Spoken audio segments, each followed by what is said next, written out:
Wyoming Territory. Spring of 1878, the wind was sharp off the bighorns, and the girl in the red dress had blood on her hands that was not her own. Willara Sutton did not stop running until her boots hit the creek, the icy water choking her breath. Her chest heaved, hair tangled with pine needles, and the hem of her dress torn halfway up her thigh. She looked back once, nothing behind her but the echo of hooves she could still hear in her mind. "They'll find me again," she whispered to the water, voice shaking. "Not where I'll take you," said a voice behind her. She spun, slipping on the stones, hands raised like claws. A man stood there, tall and broad-shouldered, a rifle slung over his back and worry carving into his brow. His hat was tipped back just enough to show dark blonde hair and eyes the color of dry wheat. He looked like the kind of man who had seen war and lived through it, not untouched, just still standing. "I ain't here to hurt you," he said, slowly lifting his hands. "Name's Silas Grant." "You're bleeding." Willara's legs gave out, but he caught her before she hit the rocks. She felt the strength in his arms as he lifted her like she weighed nothing, his voice low and steady as he carried her up the bank. "Who's chasing you?" he asked. She pressed her forehead to his chest. "A man with a badge who thinks I belong to him." He said nothing more until they reached his horse, a big black gelding tied beneath a cottonwood, and he helped her up into the saddle before swinging up behind her. "You got a name?" he asked, voice close to her ear. "Willara Sutton." "All right, Willara, we ride west." They did not speak again for hours. The sun dipped low over the plains, and every shadow made her flinch. Silas kept one hand steady on the reins, the other lightly across her waist. He did not ask questions she could not answer yet. They stopped just after nightfall at a narrow canyon where the cottonwoods grew thick above a stream. Silas built a fire low and slow, shielding the light with a blanket hung between two branches. He handed her a tin cup of coffee and sat across from her, the firelight softening the hard lines of his face. "You want to tell me what happened?" he asked. She nodded, eyes wet. "He came to our farm last winter, said my father owed him money, but it was not money he wanted. He took me instead. Said no law would stop him. When I tried to leave, he locked me in the cellar." Silas's jaw tightened. "And tonight, I stabbed him. I think he's dead." "You think?" She looked away. He stopped moving. Silas nodded once. "Then we keep riding." "You believe me?" she asked, voice thin. "I believe you did what you had to." They slept with the fire dying low. Silas took first watch, rifle across his lap. Willara curled up in a bedroll opposite him, but sleep would not come easy. When she finally drifted off, it was only because she could hear him breathing steady near her, like an anchor in the dark. The next morning they rode before sunup, crossing into more remote country where the land rolled wild and untamed. Silas knew where to go. He never explained, but each turn he took led them deeper into nowhere. On the third day, Willara asked, "Why are you helping me?" He glanced at her. "Because someone should have helped you sooner." A lump formed in her throat. "You do this for every girl you find bleeding by a creek." He gave a faint smile. "No, just you." They reached an abandoned homestead tucked beneath a bluff. The house was rough but standing, and the well still drew water. Silas dismounted and helped her down, steadying her when she swayed. "We can stay here a while," he said. "No one comes this far unless they mean to disappear." Willara stared at the place, her voice barely above a whisper. "They'll find me again." "Not where I'll take you," he said, brushing a strand of hair from her cheek. His thumb lingered just a moment too long. They worked side by side, patching a broken window, cleaning out the hearth. She watched how he moved, careful, quiet, always watching the horizon. He never asked for anything from her, just gave her space, safety. One evening, as storm clouds rolled in, Willara stood at the doorway watching the sky. Silas came up behind her, his coat in hand. "You will freeze out there," he said. She turned, her eyes searching his. "Why are you so kind to me? You do not have to earn kindness," he said. "Not from me." Tears welled up, but she blinked them away. "I do not know how to live free anymore." "You will learn," he said. "I will help you." That night, lightning flashed across the sky and thunder shook the walls. Willara woke with a cry, heart racing. Silas was already at her side, kneeling. "It is all right," he said. "Just a storm." She reached for him without thinking, hands fisting in his shirt. "Stay." He did. He lay beside her on the floor, not touching, just there. She fell asleep to the sound of rain on the roof and his breathing beside her. In the morning, she woke with her head on his chest and his arm gently around her back. He stirred when she moved. "Sorry," she whispered. "Do not be," he said, voice rough with sleep. They shared coffee in silence that day, something shifting between them, unspoken but real. Over the next week, Willara found herself smiling again. She laughed when Silas dropped a pail of water on his foot. She sang a little while sweeping the porch. She found wildflowers and set them in a jar by the window. Silas watched her with quiet wonder, like he did not want to scare it away. One afternoon, she sat on the porch step, watching him split wood. His shirt clung to his back, muscles moving beneath it. She did not mean to stare, but she did. He noticed, walked over, stopped in front of her, axe in hand. "You keep looking at me like you are trying to figure something out," he said. She swallowed hard. "I am." He set the axe down and crouched in front of her. "What do you see?" "I see a man who saved me." He touched her chin gently. "I see a woman who saved herself." Her breath hitched. He leaned in, slow, giving her time to pull away. She did not. When he kissed her, it was soft and sure, like a promise he meant to keep. She kissed him back, hands curling into his shirt, her heart thudding wild in her chest. When they pulled apart, she whispered, "I think I am falling in love with you." He smiled, eyes warm. "Good, because I already fell." A late frost came after the thaws, hardening the ground again and turning the creek's edge to glass. Silas rose early, before Willara stirred, and checked the traps 2 ridges over. He brought back a hare and a lean fox, the sun just rising behind him as he crossed the clearing to the cabin. Willara was already outside. She had her sleeves rolled and was hammering a new latch onto the door with a flat stone, her hands red from cold. She didn't look up. "You're supposed to rest your shoulder," Silas said, setting the animals down. "I can hammer with the other one."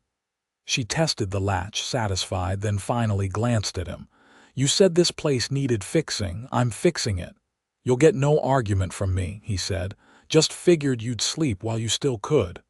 "I've slept enough." My feet itched the moment the ground thawed. He took that in, watching her rub warmth back into her fingers. "Then maybe we take a ride tomorrow. There's a trail west I haven't checked since last summer. You'd like it. Pine ridges, open hills. Sky so wide it feels like standing in a prayer." She didn't answer right away. Then she said, quieter, "I haven't sat a saddle alone since. Before, you'd be riding beside me." Her eyes met his, and something passed through them, hesitation, then resolve. "All right," she said, nodding once. "Tomorrow." That afternoon they worked separately. Willara took to the root cellar, sorting what was still good and what needed burning. Silas cleared the chimney, soot coating his forearms, the ladder creaking under him. They didn't speak much.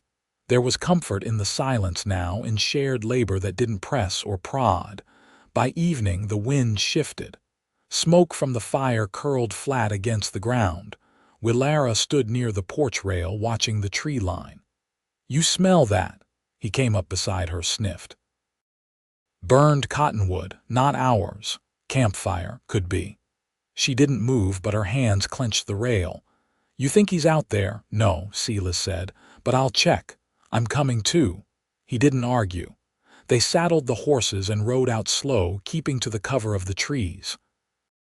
The scent faded after a while, no sign of smoke or camp. Just the wind and the hush of dusk settling over the valley. They stopped on a ridge overlooking a narrow draw. Willara stood in her stirrups, scanning the shadows between the rocks. "I don't see anything," she said.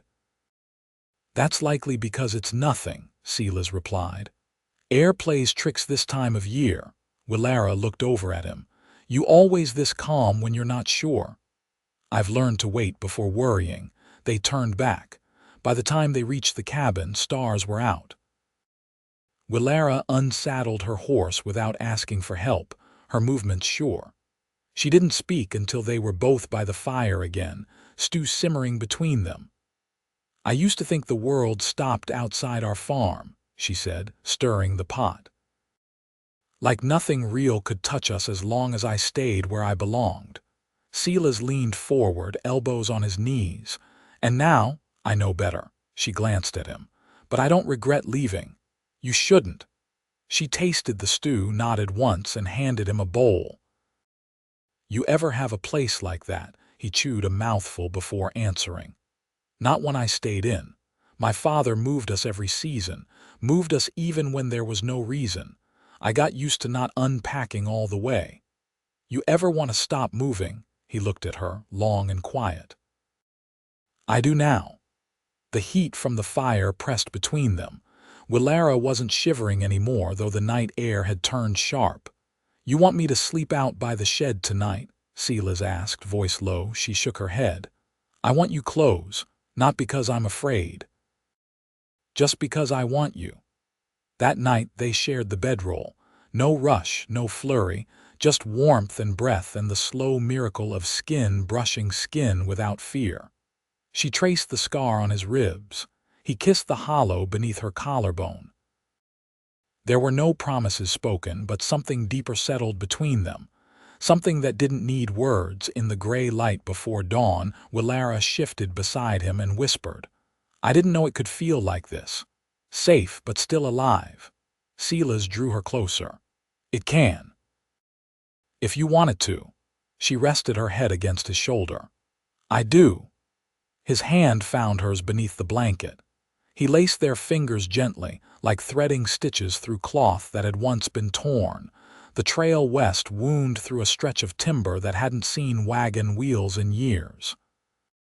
Fallen branches crossed the path like the bones of some long dead thing, and the air smelled of damp bark and pine sap. Willara rode ahead, her braid tucked beneath her scarf, eyes scanning the brush with the alertness of someone who no longer trusted quiet places to stay quiet. Silas followed a little behind, reins loose in one hand, the other resting near the stock of his rifle. He didn't press her to talk, didn't try to close the distance. She rode like she needed the space, and he gave it. They came to a clearing around midday, where the sun broke through in slanted beams and the grass had grown up high between stones. Willara dismounted first, head tilted toward a low stone wall almost lost in the underbrush. "Graves," she said. Silas stepped beside her. "Family place, maybe." She knelt and brushed back the grass with her glove. There were no names, just river stones laid with care, 5 in all. Someone had planted wild sage along the edge. It still grew, pale and stubborn. "Why do people do it?" she asked, not looking at him. "Bury their dead in the middle of nowhere like this." He didn't answer right away. "Because sometimes the middle of nowhere's the only place that was ever home." Willara stood slowly, her expression unreadable. "I used to think home was where other people told you to stay." He looked at her, the wind stirring the ends of her scarf. "Do you still?" She shook her head. "No." They ate cold biscuits and dried meat beneath a spruce tree, the horses grazing nearby. Willara leaned back against the trunk and stretched her legs out, boots crossed at the ankle. Her voice was quieter when she spoke again. "You ever think about leaving the territory?" Silas chewed his bite before answering. "I did once. When I got back from the war, I rode south as far as Texas. Thought maybe I'd find something different down there, but it was all the same, just more dust and different names for sorrow. Then why stay here? He looked out across the clearing. Because I got tired of running. And because this land don't ask me to be anything but what I already am. Willara considered that. You think I could make something real here? Something that's mine? You already are. That night, they camped near a stream bed where the water ran thin and fast over shale. Willara built the fire without instruction, her movements efficient. She unpacked the small tin she'd brought, flour, salt, lard, and began mixing dough in a wooden bowl. Silas raised an eyebrow. Didn't know you made biscuits. You didn't ask. She glanced up. My ma taught me. Said a woman ought to know how to feed herself, no matter what happens. She shaped the dough with her palms, then set them to bake on a flat stone near the coals. The smell rose warm and familiar, and Silas found himself smiling without meaning to. Willara caught it. You look like you just remembered something good. Just thinking how long it's been since supper smelled like anything but beans. She handed him one when they were done, still hot enough to burn fingers. He tore it in half and passed her the bigger piece.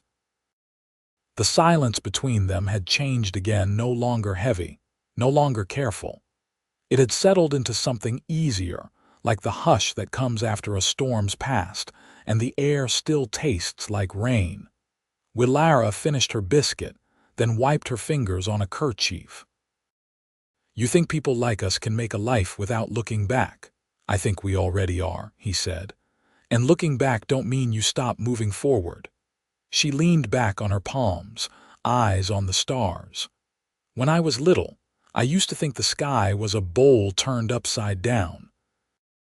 That if I could climb high enough, I'd hit the edge. You ever try?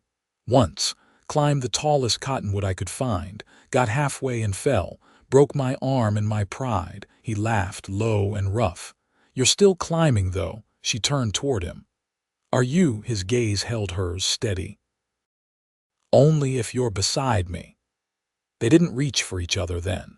Just sat by the fire, watching it burn down, the warmth between them no longer needing proof. By the time they returned to the cabin 3 days later, the snowmelt had carved new channels through the pasture. The place looked different somehow, not smaller, not larger, just more theirs. Willara stepped inside first and paused. The breeze had shifted a curtain. That was all. But she stood still, her shoulders straight. Silas came in behind her. What is it? Nothing, she said. It just feels like coming back to something I chose. He set down his gear and looked around. We could build on it, add a second room, put in a better stove. She turned toward him, eyes shining. You thinking long-term now? I've been thinking that since the day you made me coffee with shaking hands and still looked me in the eye. Willara walked to him, slow. You want to build a life with me? I already started, he said. Just waiting on you to say yes. She reached up, cupped the side of his face, her thumb brushing the line of his jaw. Yes, he kissed her there, in the doorway of the house they would make their own. Outside, the wind turned warm for the first time in months, and the land around them softened beneath the promise of spring. The first calf was born under a bruised sky, legs tangled and slick, the mother lowing deep as thunder rolled beyond the ridge. Willara knelt in the mud, sleeves soaked, her hands firm beneath the heifer's flank. Silas crouched beside her, his knife ready if the cord wouldn't break clean. When the calf slipped free, Willara laughed, not loud, but from somewhere solid inside her. She wiped her chin with the back of her wrist and looked at Silas. That one's yours, he said, nodding at the newborn, already trying to rise. She shook her head. No, she belongs to both of us. They didn't speak more on it. They walked the cow and her calf to the lean-to they'd built last week, and when the wind picked up, Silas laid a saddle blanket over the gate and stayed close until the storm passed. By late May, The land had softened enough to till. Silas carved furrows with the rusted plowshare they'd found behind the shed, and Willara followed with a sack of dried kernels. She dropped them one by one, her fingers quick despite the calluses. When the sun reached its highest point, she looked up and shaded her eyes. "You always this stubborn?" she asked. He paused, wiped his brow with his sleeve. "Only when I've got something worth planting for." She tossed a handful of dirt at his boots. "You're not half as funny as you think." "No one's ever accused me of being funny." "Good. I'd hate to be wrong about you." She went back to seeding, but the corner of her mouth curved, just faintly. After supper, they sat on the porch. The cabin caught the last light along its eaves, and the sky turned the color of worn copper. Willara mended the hem of her only decent skirt while Silas sharpened the blade of his skinning knife on a whetstone. The scrape of metal and thread was steady, unhurried. "Tell me something you've never told anyone," she said, not looking up. He didn't answer right away. "Then, I used to carve my initials into fence posts when I was a boy. Thought it'd leave some kind of mark if I vanished." Willara tied off a stitch. "Did it help? No. But I still remember where every one of those posts was." She nodded. "My brother buried a coin before he went to fight. Said he'd come back for it. Never did." "Where'd he bury it?" "Under the porch of my father's old barn." "You ever dig it up?" "No, I think he meant for it to stay there." Silas set down the whetstone. "We could ride out that way if you'd want. Not now, maybe." "Sometime." She folded the skirt across her lap. "It's all burned. What's left of it wouldn't know me." He didn't push. The silence between them wasn't heavy. It knew when to hold still. That night the wind carried the cry of a coyote from beyond the hills. Willara sat up in bed, listening. Silas didn't stir. His arm was slung across her waist, warm and loose. She breathed in, slow, and let herself settle again. In the morning she found him outside, kneeling by the woodpile. He was carving something into the flat side of a beam, his knife moving slow, deliberate. She came up behind him, watching. When he stepped back, she saw her name beside his, cut clean into the grain. She touched the letters, then turned to him. "What if the cabin falls someday? Then we carve it again." She reached up, brushed sawdust from his collar, let her hand linger there. "You think it'll hold, the cabin?" "No, us." He met her eyes. "It already has." She stood there a moment, then kissed him without hesitation, without question. When she pulled back, she whispered, "I'm not afraid anymore." Silas didn't smile. He just took her hand and held it like he never meant to let go. That afternoon, they planted the last row. The sun hung low, and the earth smelled rich beneath their boots. Willara stood back and looked over the field, then turned to Silas. "You said they wouldn't find me where you'd take me." "That's right." She nodded once. "You were right." And when she looked at their land, at the cabin, the lean-to, the furrows they'd made together, she saw not a hiding place, but a beginning. And beside her stood the man who'd never asked her to be anything but herself. By midsummer, the fields had greened thick with early corn, and the fence line along the eastern ridge held firm after Willara reinforced it with wire she'd traded for in town. She'd gone alone, for the first time. Silas had watched her ride out from the porch and waited until her figure dipped out of sight before going back to mending the roof.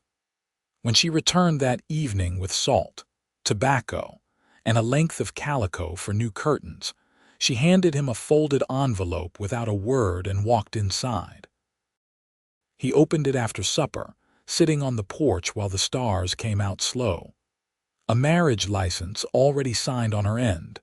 The ink was dark, her handwriting strong. Inside, she lit a lantern and busied herself at the table, brushing lint from the fabric. When he stepped through the door, she didn't look up. "You sure?" he asked. She turned then, her fingers still on the cloth. "I wouldn't have signed if I wasn't." He stepped closer, took her hand and pressed a kiss to her knuckles. Then I'd like to put my name beside yours. Soon as morning light reaches the ridge. That Sunday, they rode to the small clapboard church a half-day's ride west. The preacher was an old man with a voice worn thin by wind and years, but his hands were steady as he joined them before the altar.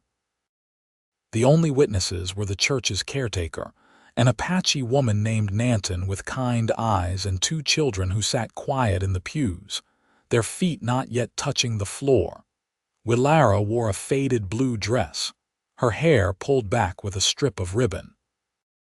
Silas wore the same coat he'd been buried in once, during the war, and dug back out when he learned survival didn't mean disappearing. They said the vows without hesitation, and when the preacher offered the final blessing, Willara's voice was the first to echo the amen. They didn't stay long after. No reception, no music, just a quiet ride home, side by side, their hands brushing reins and each other as the wind lifted dust from the trail behind them. That evening she pulled down the curtains and started sewing the new ones. He chopped wood until the shadows grew long, then came inside and stood behind her, watching the needle move through the calico. "You always need to keep your hands busy," he asked. She didn't pause her stitching. "I like making things last." He leaned down, his breath warm at her neck. "So do I." That night, they lay tangled in each other, nothing between them but the hush of wind through the rafters and the rhythm of shared breath. There was no talk of the past, no naming of ghosts. Only the steady truth of this. They belonged to each other now, not because of what they'd survived, but because of what they'd chosen. Weeks passed, then months. The crops came in strong, and the chickens they'd bartered for started laying. Silas built her a rocker from cottonwood, and Willara made him a wool-lined coat from an old blanket and patience. They didn't mark time by days anymore, but by what grew, what healed, what stayed. One morning in early winter, Willara stood by the stove, stirring cornmeal into a bubbling pot. Her shoulders had filled in, and her face had taken on that quiet look people carry when they're no longer afraid of waking up. Silas came in with a bundle of firewood and leaned against the doorframe. "I've been thinking." She turned, brow raised.